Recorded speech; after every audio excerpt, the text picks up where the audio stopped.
আসসালামু আলাইকুম। আপনাদের সবাইকে স্বাগত জানাচ্ছি এখনকার আলোচনায়। আপনাদের সঙ্গে আছি আমি সিরাজুল ইসলাম। আলোচনার শুরুতে আপনাদের সবাইকে জুমা মুবারক। দর্শক, ইরানের সর্বোচ্চ নেতার দাফন সম্পন্ন হয়েছে। প্রশ্ন হচ্ছে, এখন কি করবে ইরান? যুদ্ধ কি প্রচণ্ড গতি পাবে? অর্থাৎ আমেরিকার বিরুদ্ধে কি ইরান সর্বাত্মক যুদ্ধ শুরু করবে, নাকি আবার কূটনীতির পথে ফিরবে? সর্বোচ্চ নেতার দাফন অনুষ্ঠানে কিন্তু ব্যাপকভাবে স্লোগান হয়েছে তেহরানে, কোমে, নাজাফে, কারবালায়, মাসাদের সব জায়গায় যে এই হত্যার বিচার চাই। তাহলে ইরান কি করবে? এপাশে মার্কিন প্রেসিডেন্ট ডোনাল্ড ট্রাম্পকে নাকি ইরান হত্যার পরিকল্পনা করেছিল, এই তথ্য নেতানিয়াহু ডোনাল্ড ট্রাম্পকে জানিয়েছেন। প্রশ্ন হচ্ছে, এই তথ্য কি সঠিক, নাকি ডোনাল্ড ট্রাম্পকে যুদ্ধের ভেতরে টেনে আনার কৌশল? খবরটি কিন্তু দিয়েছে মার্কিন প্রভাবশালী পত্রিকা ওয়াল স্ট্রিট জার্নাল। এপাশে গত রাতেই মার্কিন প্রেসিডেন্ট ডোনাল্ড ট্রাম্প নেতানিয়াহুকে সামগ্রিক পরিস্থিতিতে ব্রিফ করেছেন।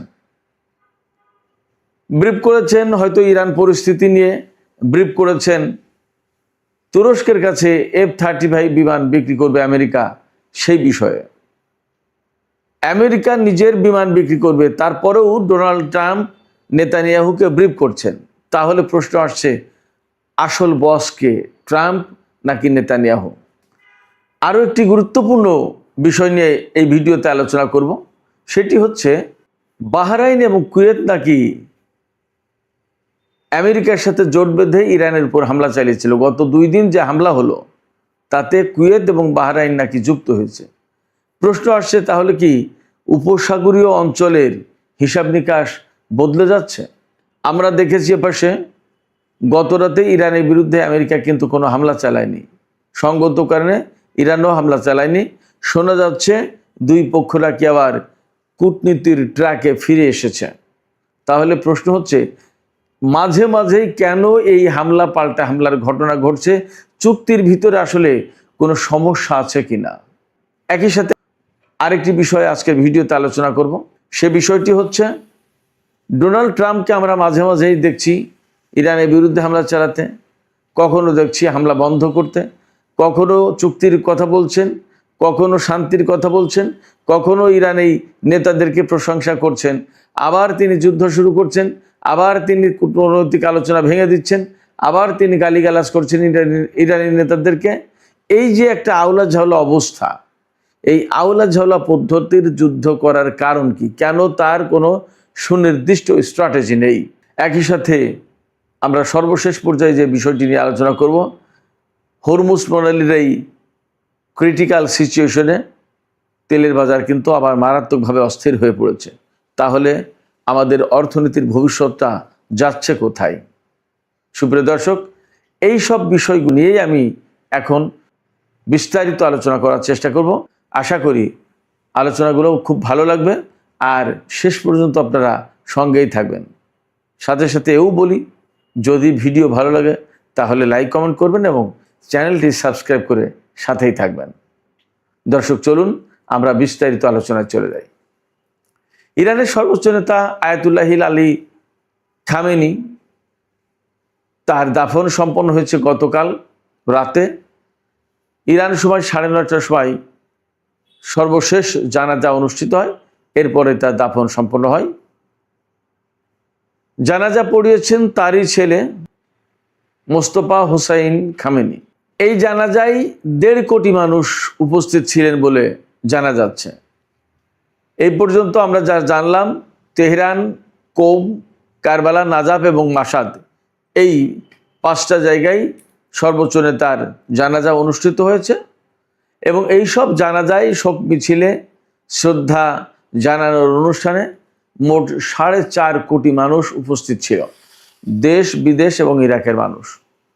ভাবা যায় মানুষের ইতিহাসে, অর্থাৎ আমাদের যে বিশ্বের ইতিহাস, সেই ইতিহাসে এত বড় জানাজা আর হয়নি, এবং আর হবে কিনা সেটা নিয়েও প্রশ্ন। যা হোক, আমরা এখন মূল আলোচনা এখানে সেটি হচ্ছে ইরানের সর্বোচ্চ নেতার জানাজা সম্পন্ন হয়েছে, দাফন সম্পন্ন হয়েছে।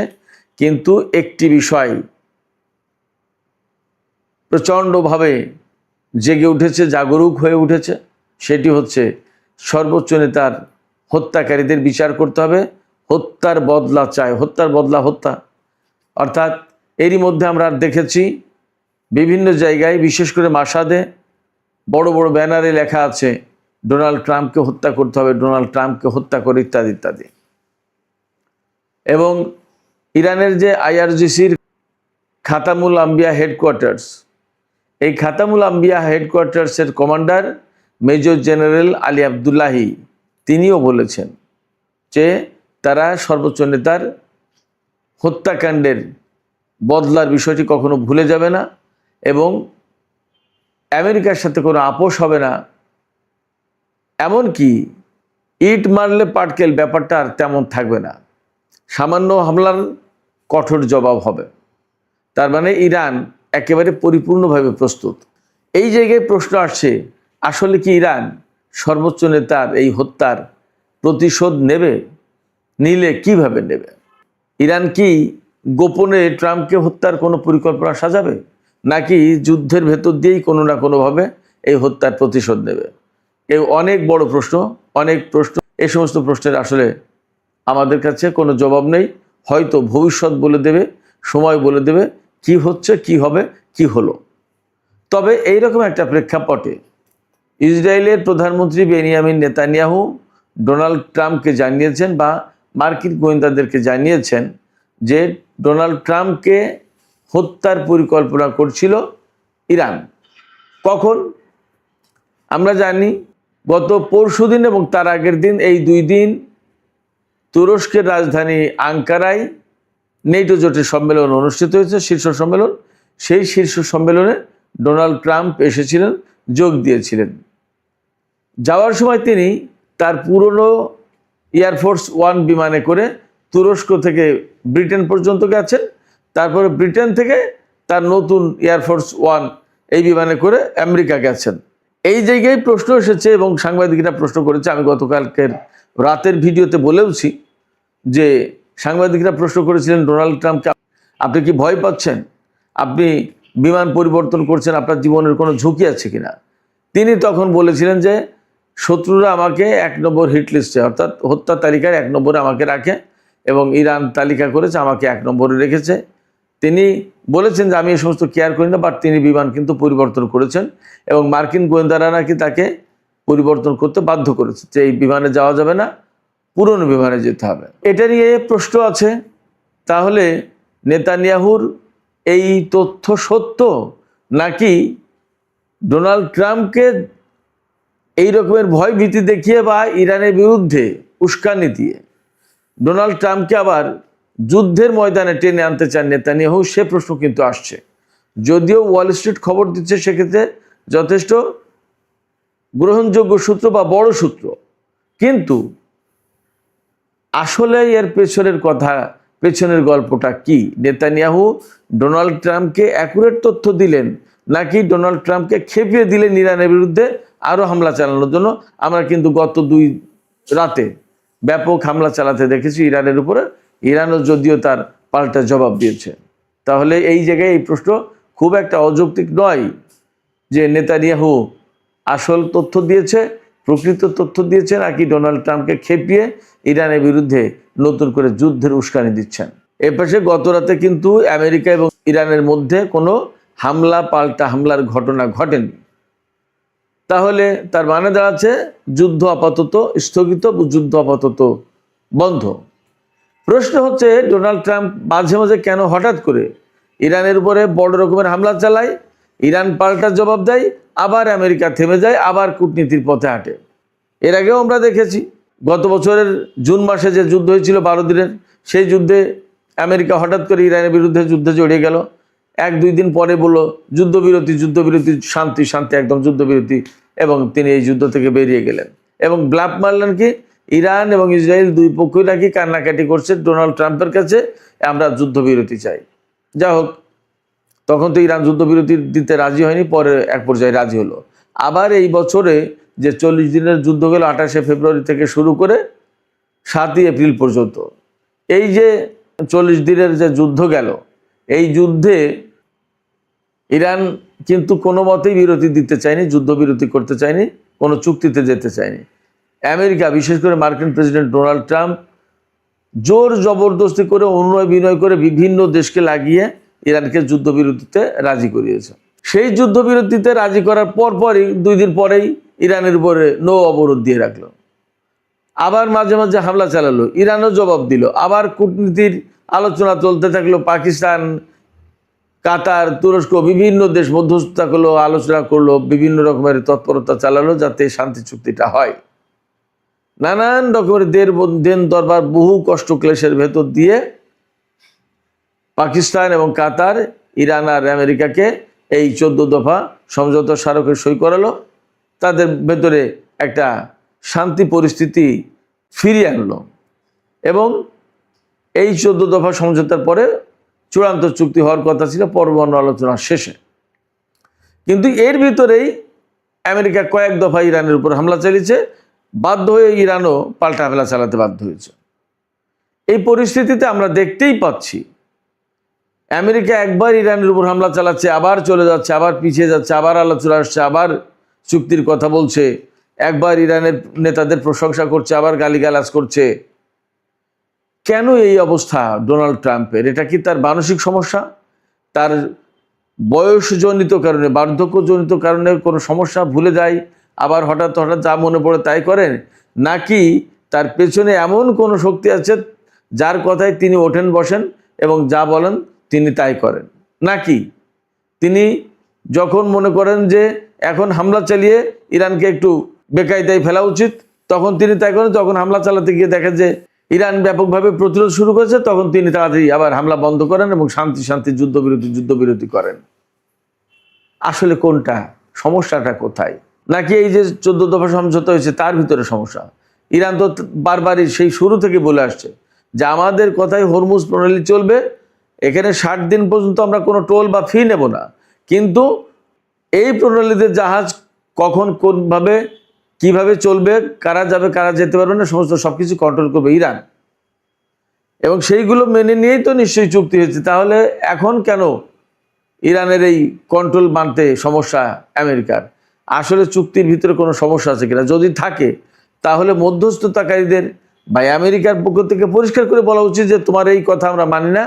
তুমি যদি বলো যে ইরান তোমরা নিজেরা হরমুজ প্রণালী কন্ট্রোল করবে, তাহলে তোমাদের সাথে আমাদের চুক্তি হবে না, এটা বললেই হয়ে যায়। তারপরে হয় যুদ্ধ, না হলে চুপ। কিন্তু একবার শান্তি আলোচনা, একবার যুদ্ধ, একবার আবার শান্তি, একবার যুদ্ধবিরতি, এগুলো কি? সুনির্দিষ্ট কোনো পরিকল্পনা একজন মার্কিন প্রেসিডেন্টের নেই। এর কারণ কি? মার্কিন প্রশাসন তাহলে আসলে কি প্রচণ্ডভাবে দুর্বল হয়ে গেছে কিনা? কারণ একজন প্রেসিডেন্ট একটা দেশের বিরুদ্ধে যুদ্ধ করতে আসছে এবং যথেষ্ট শক্তিশালী সেই দেশ, আর তার বিরুদ্ধে যুদ্ধ করতে আসছে, কিন্তু তার সামনে কোনো পরিকল্পনা নেই, তার যুদ্ধমন্ত্রীর কোনো পরিকল্পনা নেই, পররাষ্ট্রমন্ত্রীর কোনো পরিকল্পনা নেই, ভাইস প্রেসিডেন্টের পরিকল্পনা নেই। এ কেমন কথা? নাকি তিনি কারোর কোনো পরিকল্পনা শোনেন না, জানেন না, মানেন না, কারোর সাথে কোনো আলোচনাও করেন না, তিনি যা বোঝেন তাই করেন? সমস্যাটা কোথায়? এগুলো ফাইন্ড আউট করা দরকার। বিশেষ করে যারা মধ্যস্থতা করছে তাদের এই প্রশ্ন তোলা দরকার যে যুদ্ধবিরতি চুক্তি হওয়ার পরে কি করে আমেরিকা ইরানের উপর হামলা চালায় এবং হামলা চালাবে কেন? তাহলে এই আলোচনায় ফেরার কি মানে আছে? ডোনাল্ড ট্রাম্প যখন এরকম ইরানের উপর হামলা চালাচ্ছে, তখন কিন্তু একটা খবর এসছে, খুব গুরুত্বপূর্ণ খবর, যে কুয়েত এবং বাহরাইন ইরানের বিরুদ্ধে যুদ্ধে যুক্ত হয়েছিল গত 2 রাত যে হামলা হয়েছে সেই হামলায়। এখানে কিন্তু খুব গুরুতর প্রশ্ন আসছে এই যে তাহলে বাহরাইন এবং কুয়েত আমেরিকার হয়ে যদি যুদ্ধ করে, মধ্যপ্রাচ্যের পরিস্থিতি কি তাহলে পাল্টে গেল, বদলে গেল হিসাব বিকাশ? যেখানে আমরা ধারণা করছিলাম যে আমেরিকা, ইরান এবং ইসরায়েলের ভেতরে যে যুদ্ধ হচ্ছে সেই জায়গায় আরব দেশগুলো চুপ ছিল। এখন আরব দেশগুলো যদি টুকটাক করে ইরানের বিরুদ্ধে যুদ্ধে জড়িয়ে পড়ে যুক্ত হয়, তাহলে তো বলতেই হবে পরিস্থিতি বদলে যাচ্ছে। কোনো উপসাগরীয় আরব দেশ ইরানের বিরুদ্ধে সরাসরি যুদ্ধে জড়িয়ে যাচ্ছে, যুদ্ধ করছে। তাহলে ইরানও তো এই সমস্ত দেশের বিরুদ্ধে যুদ্ধ শুরু করবে।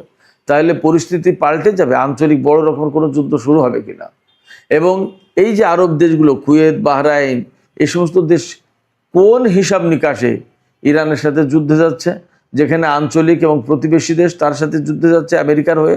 অথচ এই মুহূর্তে এই রকম প্রশ্ন কিন্তু আছে, আমেরিকা মধ্যপ্রাচ্যে টিকে থাকতে পারবে কিনা। ইরানের পক্ষ থেকে ব্যাপক চাপ সৃষ্টি করা হচ্ছে সামরিক এবং রাজনৈতিক, কূটনৈতিক সব দিক দিয়ে। মাঝখানে রিপোর্টও বের হয়েছে যে মধ্যপ্রাচ্যের কোনো কোনো ঘাঁটি থেকে সেনা সরিয়ে নেওয়ার পরিকল্পনা করছে। সেই সময় কেন বাহরাইন এবং কুয়েত ইরানের সাথে সংঘাতে যুক্ত হতে যাচ্ছে? এর পরিণতি আসলে কি হবে? সুপ্রিয় দর্শক, সর্বশেষ যে বিষয়টি নিয়ে আলোচনা করতে চাই সেটি হচ্ছে ইরান এবং আমেরিকার মধ্যকার এই যে দ্বন্দ্ব সংঘাত, এই দ্বন্দ্ব সংঘাতের কারণে তেলের বাজার কিন্তু আবার অস্থির হয়ে উঠেছে। কারণ হরমুজ প্রণালী দিয়ে জাহাজ চলাচল, তেল এবং গ্যাস নিয়ে যে জাহাজ চলাচল করে, সেই জাহাজ চলাচল প্রায় বন্ধের কাছাকাছি, দুই একটা জাহাজ যেতে পারছে।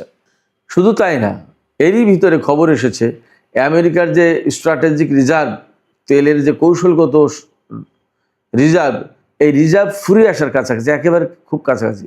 এই সময় ডোনাল্ড ট্রাম্প যখন খবর পেয়েছেন যে তেলের রিজার্ভ খুব কাছাকাছি, তখন কিন্তু নতুন করে আবার হামলা বন্ধ করেছেন।